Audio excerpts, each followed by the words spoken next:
Today it was back to school for most school children in Warwickshire, but what a better way to start off the new school year, being able to watch stage 4 of the OVO Energy Tour of Britain. They lined the route from start to finish and they absolutely were thrilled to see heroes such as Geraint Thomas and Chris Froome riding on their home roads. But it wasn't just school children getting involved today. The Mayor of Nuneaton even got on a turbo after the riders started and did his own little bit of riding. Because I'll watch your bits.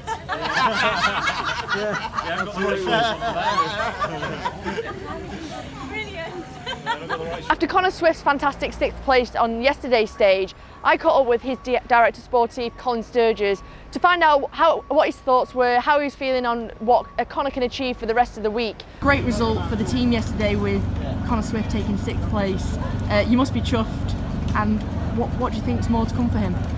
Yeah, really chuffed with Connor. Not just the sprint finish, obviously, but the lead into it, and also up Cheddar Gorge. He was up there, made that first split. I think he was 4th or 5th over the top. So just the way he rode, the way the team rode for him as well. We still had Holmes as backup, but he punched up his 6Ks to go, and race done. So yeah, big things for Connor. Today's going to come down to a bunch sprint almost certainly. So we'll be looking to do the job for him there. And any particular aims for the team for the rest of the week, or is it more just getting to breakaways, or really look after Connor for those finishes now? Yeah, a bit of both. It's so formulaic. We're going to get in breaks. We need the exposure. We can't really try to dominate the race like the World Tour or the Pro Conti guys can. So yeah, we'll be looking to get in breaks, then looking for Connor in the final. Maybe if Matt's feeling good, or Johnny even, maybe a cheeky little move in the last 10Ks, who knows. And what do you think of the Tour of Britain so far? We're on stage 4. It's brilliant, love it. I rode my first one in '89, so years and years ago, and I had a ball then as a rider. It's great. It's well organised. It's just great. The crowds are amazing, and look at the standard of rider, and teams here. It's fantastic. Another rider who's having a fantastic tour is Matt Holmes. He was in today's breakaway, picking up points in the intermediate sprints.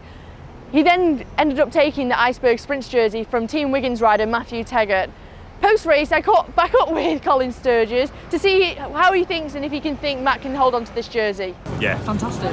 It is. That's his strength. He's such an aggressive young rider.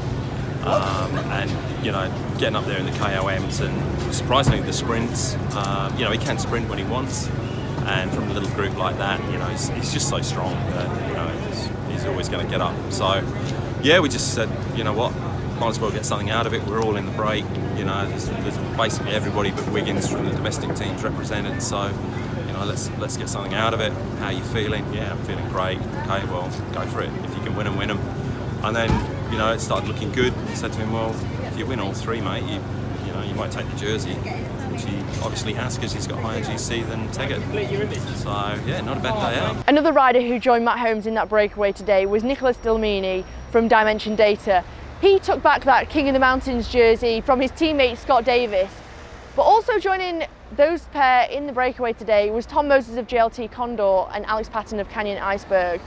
I spoke to them to see what they thought of today's break, but also what they're most looking forward to once the Tour of Britain is finished. It went pretty early again, so it was another long day out, another 150k away. So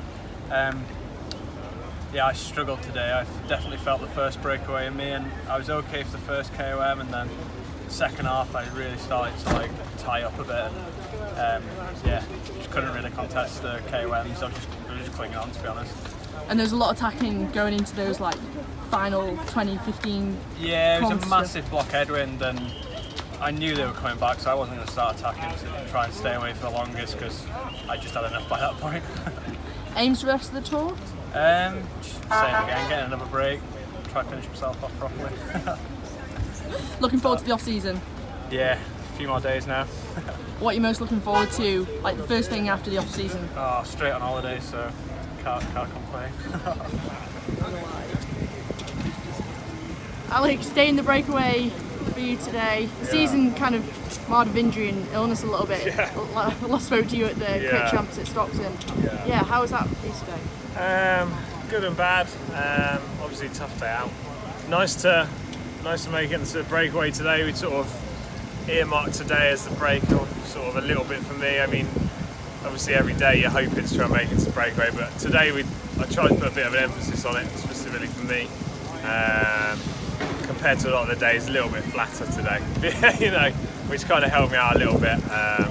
But yeah, really good. So it was a tough day, but obviously the peloton rode pretty controlled. You know, I lasted to about 10k to go before people started hitting out a little bit more, and that was a game over for me really, and we just rolled in from there. But I picked up a couple of second place in the sprints. The second sprint I completely messed up, but so I mean, good to get a bit of time out and break, a bit of time on the telly, a couple of sprint places. So yeah, good really. Is this your last race of the season? Potentially. I mean, there's generally from now on it dies down quite a lot. I mean, the team have got a couple of bits and pieces on, but gradually it will taper down from here. This has been the last big sort of target for me. Obviously, this whole season qualifying thing for the team, and then not only that, to make the team itself. I mean, for me, obviously, it's the hilliest the Tour of Britain's been for ages, which doesn't really suit me so much, you know. But I'm pleased to be here, trying to help the guys out, and you know, it's hopefully what we did today. With it being one of the last biggest races on the season, and after a long season, what are you most looking forward to when you get home and have a bit of an off season? Oh, I don't know, just a little bit of time to relax on the weekend. Generally spend a fair bit of time away at the weekends, just how it goes, but nice just to sort of just take a little step back from things, just generally sort of chill out a little bit rather than being sort of focused on so many different things at once. So yeah, fingers crossed the week goes well, it finishes sort of a bit of a jumbled up and a bit of a not great season, so hopefully it finishes well. A fun fact about Warwickshire is this is the 4th time they've held an OVO Energy Tour stage, either from a women's tour or a Tour of Britain. The continued support for cycling in male and female is absolutely fantastic. So I had a quick chat with Councillor Izzy of Warwickshire County Council to see why they continue supporting cycling and what the benefits are. But he sprints with his chin. Councillor Izzy Seckham, I'm leader of Warwickshire County Council, and we're really pleased to be here today, welcoming for the first time the OVO Men's Tour. So we've been really lucky. We've had the Women's Tour for 3 years. It's fantastic. It's really invested in the county. We've seen visitors coming in who haven't been here before, and it's built our economy. But more importantly, it's about young people, it's about exercise and competition. So we're really pleased to welcome. And today for many of the schools it's the first day back at school, and we saw a lot of children at Nuneaton this morning and they've been lining the route today. How important is it to get those children inspired and to involve the schools in such a professional bike race like this? I think it's a fantastic time for them to see adults competing in a healthy sport, something that they themselves can do. And they can do it just for fun, but it can grow into a pastime, it can then grow into a passion. But at a time when we're all trying to be fitter, healthier, live an outdoor life as well, and to build a lifetime that's going to be fitter for the future, this is exactly the sort of thing that can inspire those kids right now. So it's wonderful that the schools have backed it, have been out waving flags, and they've enjoyed the spectacle. If you ever want to see commitment, check out Lincoln Cycling Club. These guys rode 70 miles to watch today's stage, picking up points along the route as well and seeing different points.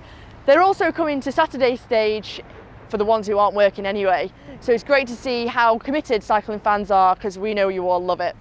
So you've already ridden 50 to 60 miles to watch the finish here in Royal Leamington Spa. Yeah, what did you think of today's finish? Oh, great. We've been out on the course as well to see them in 3 other places. We saw them in Wellsbourne for the first sprint, at the bottom of Edge Hill, and then across to the other side of Edge Hill. And are you going to be able to get out and see any of the stages for the rest of the tour? Well, I'm going to on Saturday to watch them at West Bridgeford and Mansfield. I don't know if anybody else is looking out or not. I don't think so. Yeah, we'd love to watch it on Saturday, but a couple of us are racing ourselves, so can't do. So it comes to our, neighbouring county, and we're not there. But hey ho. At least you got to watch it at least one day. Yeah. All right. And to finish episode 4 of Beyond the Finish Line, Nothing would be complete without a chat with the man himself, the gorilla, Andre Greipel, as he picked up another win on the OVO Energy Tour of Britain. Oh yeah, I think everybody was a bit tired from the last 3 days, so all the teams, the main teams, they expected the bun sprint, and they saved some energy for the team time trial tomorrow. So even it's not easy to control a breakaway, we still could manage together with Quick Step, us and Mitchelton Scott. Yeah, we could make a sprint possible, and yeah, the guys worked really well to keep me up in front, especially Jasper de Boist again. He did a really awesome job to keep me up there. My aim was to turn third, which worked out really well, and yeah, my plan was to go full gas from the corner, even with 300 meters.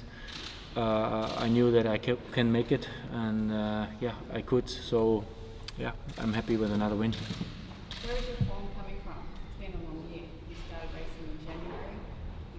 This is your second week.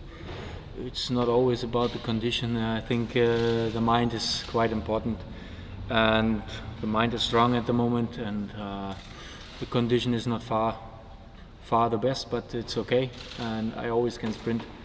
Doesn't matter what condition I have. It was tough the last 2 days, but yeah, when it comes down to sprints, we have a good team here with Moreno Helfland and Jasper de Boist. We have really experienced guys to set me up, and especially also Jens Goikela. He worked all day in front together with Ilio Kaiser. You have to name that also because he comes back from injury and is making a huge performance here already now. Is there something that's particularly motivating you to do, more than normal? To be honest, last week I said to myself, okay, just try to enjoy every race now in this kit, and that's what is my aim. And I really like this group around, and I really enjoy now every day we are traveling together. Because yeah, there are not so many races after Tour of Britain. Is every win now that bit more emotional because you know you're coming to the end of your time with Lotto Soudal and have been there for so long? Emotional, for sure. I will be emotionally touched when I wear the jersey the last time. But yeah, we are all a big family. I'm not out of the world, and yeah, you can say yeah. Teammates can change, but yeah, I still have a lot of friends in that team, and they stay forever now. Andre, you'll be in the Wahoo Points jersey tomorrow. Is that something you'd like to win come the end of this tour? I don't know. As you could see, the last 2 stages, especially, it's made for these classic riders like Alaphilippe, Bevan. For sure, with his uphill finish on Friday, is another chance for them. But yeah, I mean, if it comes down to the sprints, of course, it's part of it, the Wahoo jersey, and why not? A couple of final questions. Thank you. BBC Radio. So, Andre, congratulations on a second stage win. You look pretty happy when you crossed the line. How much does that mean to you? Yeah, I always like it when the plan works out, and it's just nice to have to pass my experience to my teammates. And Jasper was listening really good and was super strong, because you also need the legs to make that possible. And yeah, I had a really good spot on that last corner. And yeah, from there you need to have the legs to finish it off, of course. But yeah. It was good like that. What did you make of the Warwickshire stage? What did I make? What did you make of the stage? How did you find it? Yeah, it was nice. Perfect temperature, let's say. Not that windy. It wasn't easy, of course, but I think we did a quite good. Yeah, I wouldn't say day off, but it was an easier day than the last 3 days. And terrific crowds along the way. Exactly. Yeah. I mean, the whole Tour of Britain is amazing from the folks around the circuit, and yeah. I mean, that's what makes cycling yeah, it's a sport where everybody can watch it. It's free, and even we pass fast. Okay, I'm not passing fast uphill, but others do. But yeah, that's our sport. Thank you very much. Thank you.